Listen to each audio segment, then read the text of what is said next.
Good morning, guys. We are here at an Asian Arowana farm in Singapore, and we have the privilege of going into the ponds and to do a harvest. This is something I've never done before in all my years of experience in the fish industry, but guess what? I'm actually not going to be doing it. Rod's going to be doing it. You sure about that? I feel like I'm stepping on a million snails. You don't have any candiro in this pond, right? Nope. Okay, good. What's a candiro? It's the fish that goes up your... Why are you so slow? I got to make sure I get my footing. Get out of there now. The net's huge. It goes all the way back there. Go over there. Catch up. Come here, Gotta catch Bobby. up, Vijay. Okay, so what do you want us to do? Sorry? What do you want us to do? I charge a lot, $500 an hour, USD.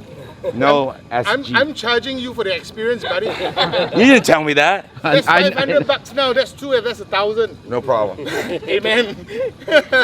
So we have to get him in there?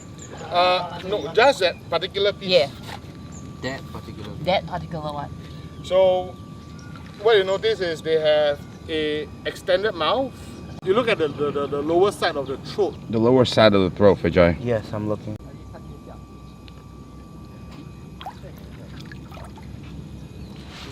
Hey, it could be this, you know. I see a little It something. could be this, Kevin, he said. Hey, this careful. This piece. Wait, it could. This one right here? Hang on. Yeah. You see the blue just now? You will, ma? You can't Yeah, his mouth is a little bit open. Oh, it was breathing. No, I don't think it's this one. You see it? No? Release. Come on, Vijay.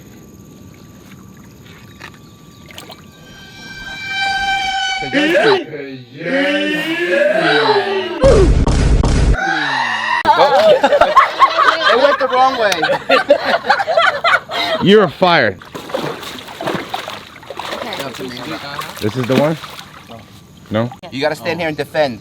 So if it goes this way, it doesn't get out.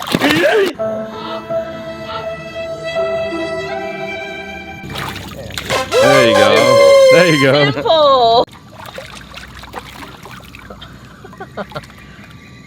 One. Oh, can. One.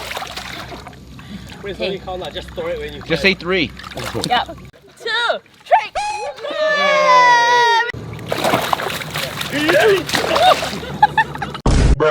I spun around. Take 1. Keep the net down, Chris. Oh. There you go. Oh, there you go. That was a big one. And what we're looking for is his mouth partially open and swelled with the eggs. So we're gonna have to go one by one, checking it all out.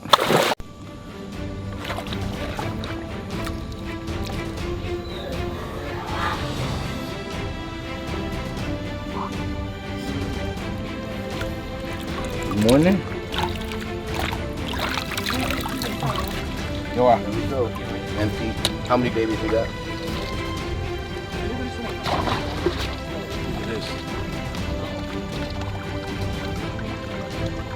Wow.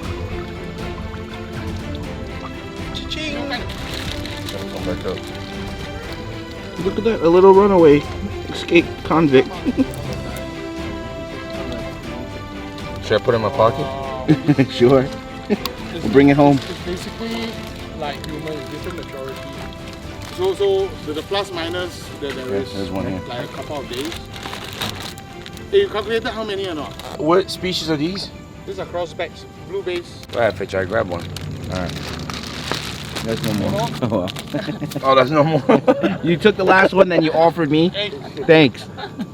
Made me get in the water for nothing. I thought I saw one more, sorry. it was deliberate. Oh, there's one right there. Go get it. Behind him. Oh, yes. Drop. 掉出来了。 Let me see the bag. Oh, you've got sharp eyes. Wow, we made good money today, boss. You paid for lunch. Gotta pay Yeah, us of a course, salary. I'm making a grand from you. So we should be able to take the bag home. Sure, anytime. As long as you clear the customs. Make sure you ship it under his name, okay?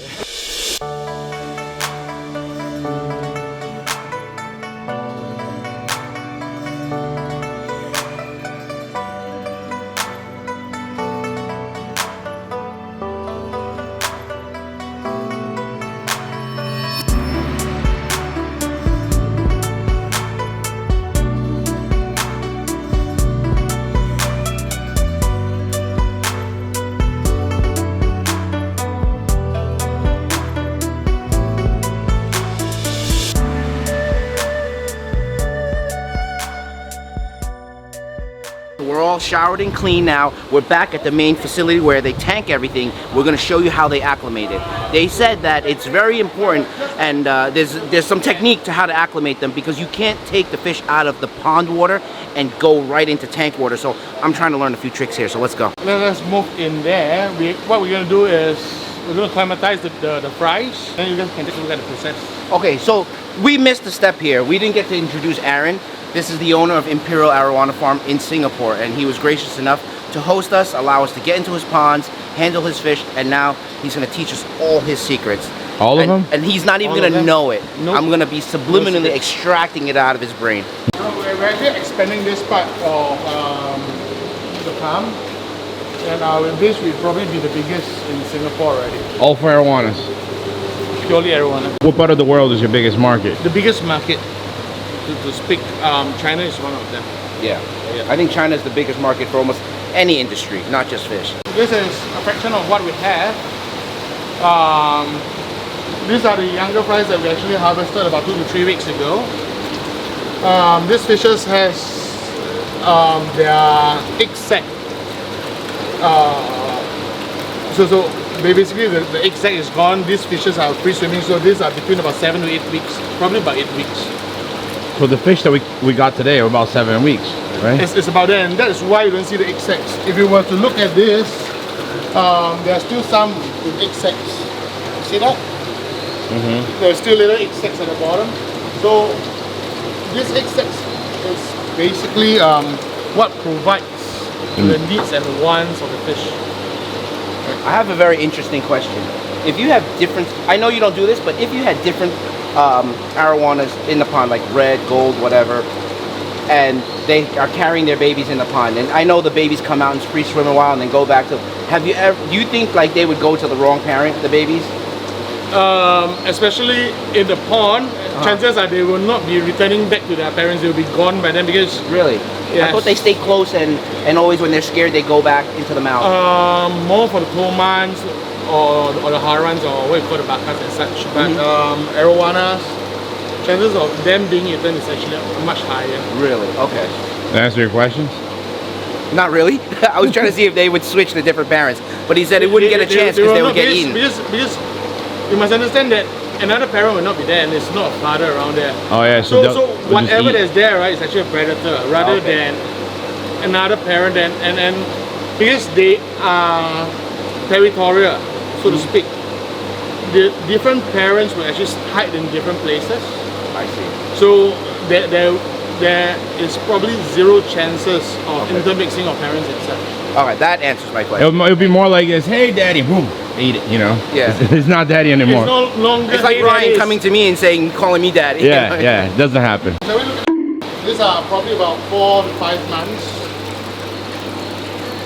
4 to 5 months. Okay, and that's the bag that we That's got the bag today. that we harvested this morning. So the water in the ponds are very, very different from tank water, right? Yes. In chemistry and almost every aspect.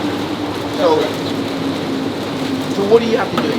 Just go really slow, or should we have taken pond water over here and then stretch it out even longer over days to adjust them? Basically, there's no exact rules on how we do it. For fishes that's actually newly harvested, they can actually adapt to changes slightly faster. Oh, okay, that's interesting. So right now what he's doing is actually climatizing the fish to the pH, to the temperature as much as possible. After which, we have to use our hands to actually release the fries back to the tank. At this size, what food would you start them off with? Well, there is actually 2 types of food that actually we work on. Basically, if we harvest the fish in an egg form, right, we normally start feeding them some pellets at about 5.5 to 6 weeks onwards. For this especially, basically there's no more egg sacs. They are actually a little bit more tricky, to the extent that we may need live food, if not shrimps, cut shrimps, frozen shrimps will actually do the job. What he's doing right now is we're actually catching it and then releasing them individually into the tank.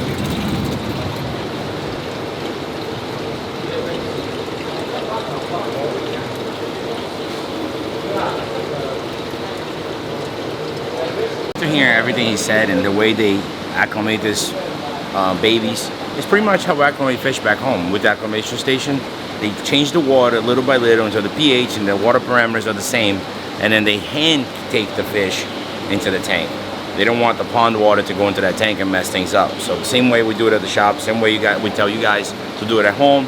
Every time you receive a fish, don't pour that water in the tank. Make sure you just take the fish out and put the fish in.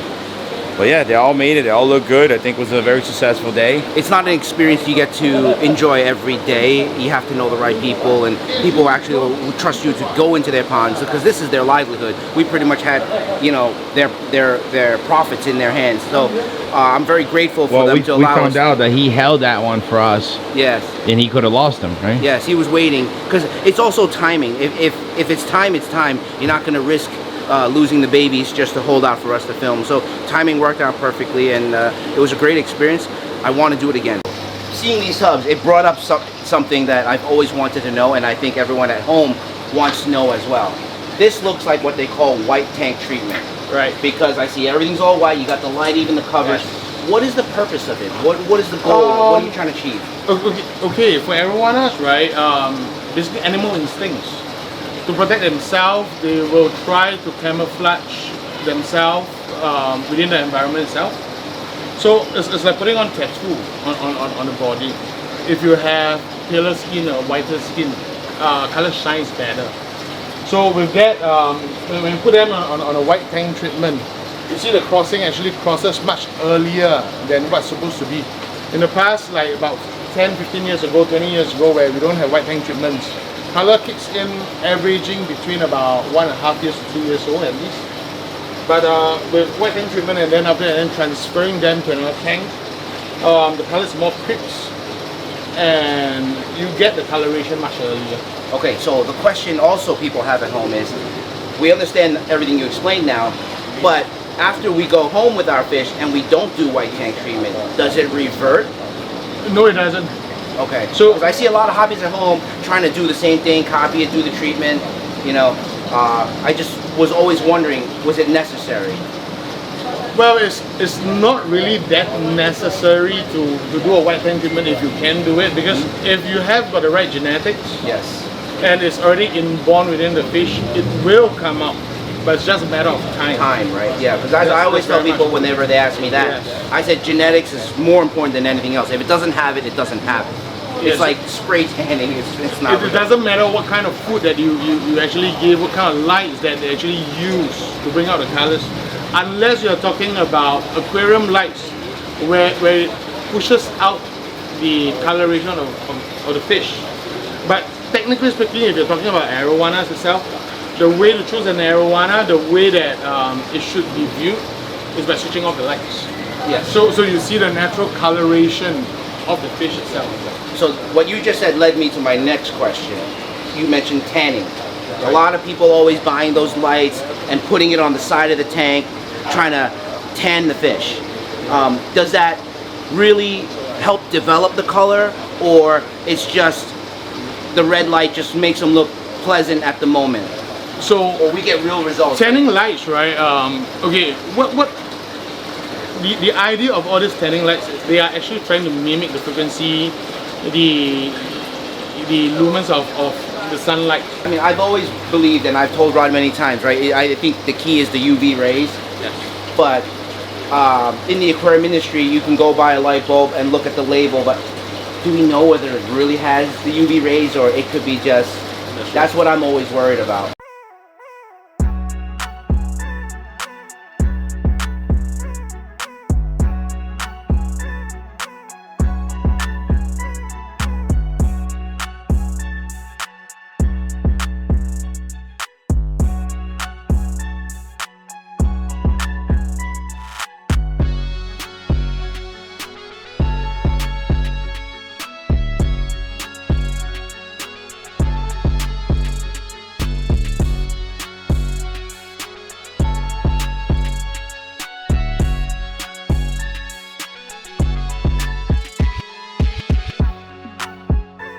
I'm going to catch a pedigree of a show cross back and place it in a white tank. and then you guys can actually admire the true cell of the fish itself. So we're gonna show them the difference between a black tank and a white tank. These are all pedigree. Basically, the bloodline has been controlled, there has been DNA profiled, so you get exactly the type of fish that. See that? What do you think of the colors? It's crazy.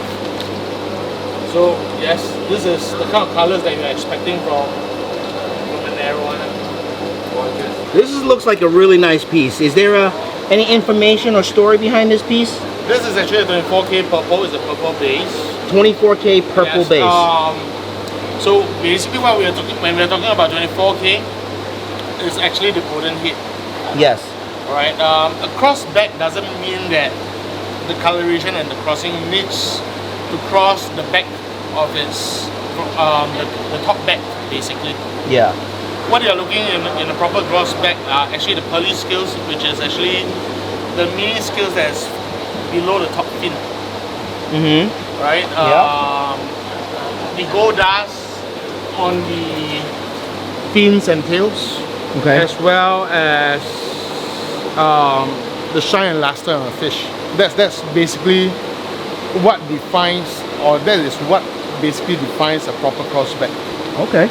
Good to know. I feel that there's one more key question that a lot of Arowana keepers want to know, so I'm going to ask Aaron right now. I want to know, and people at home want to know. Drop eye. A lot of people get discouraged when they get a fish, especially when they spend a lot of money, whether it's Asian Arowana, Silver Arowana, Albino Silver, they always develop drop eye. Is that a genetic thing, a feeding thing, a water quality thing, Okay. Environment, Because I notice people cover up tanks, and then when they Yes. can't see, it strains out, because fish So- from so- ponds don't have that, right? I mean, seriously, if you were to ask me, I can't really define it, but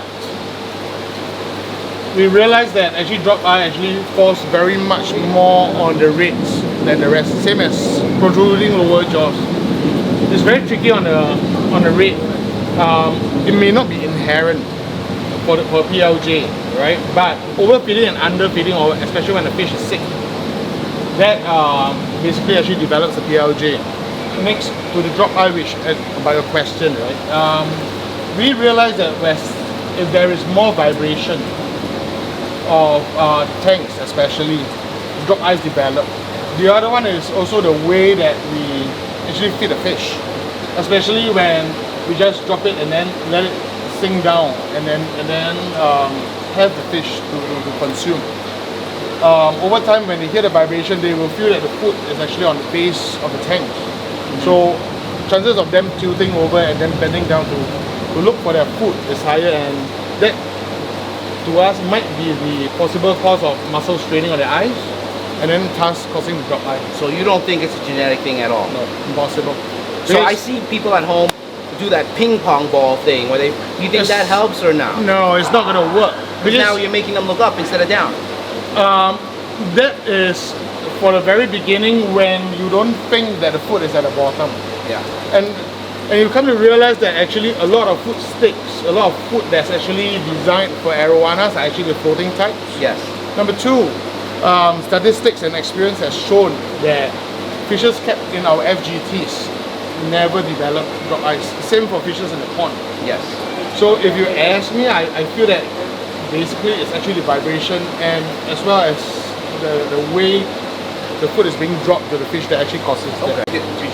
So this is a cross This back. is a very special piece. This is actually a shark mouth that's actually valued, especially for countries like Vietnam and China. See, like that full scale gold on it, no blue in the base, it's just like a gold bar in the tank. This is my favorite. I've always said that. Is it a difference for the ones that the whole gold goes over the head? Yes. So I mean, it'll be over the head will be like what they call a full helmet, but in my belief, full helmet is probably not a pure strain, right? It has hybridization in it. Also a pure strain. There are some specimens that actually develop, especially we have Pahang goals with the golden helmet as well. Yes. But it is true that most of them are actually not pure strains because they are crossed with the red. Yes. And having said that, hybrids like that, they tend to get to draw the metallic shine of the fish out. It looks powdery. Yes, very much powdery. Yes. All right, guys, if you like what you saw here in this video and you're interested in any of these type of Arowanas from Imperial Tropical, you can always reach out to Mochi Rays. I believe they are one of their worldwide distributors and their exclusive distributor in Singapore. This is some great stuff. If you need Arowanas, look them up.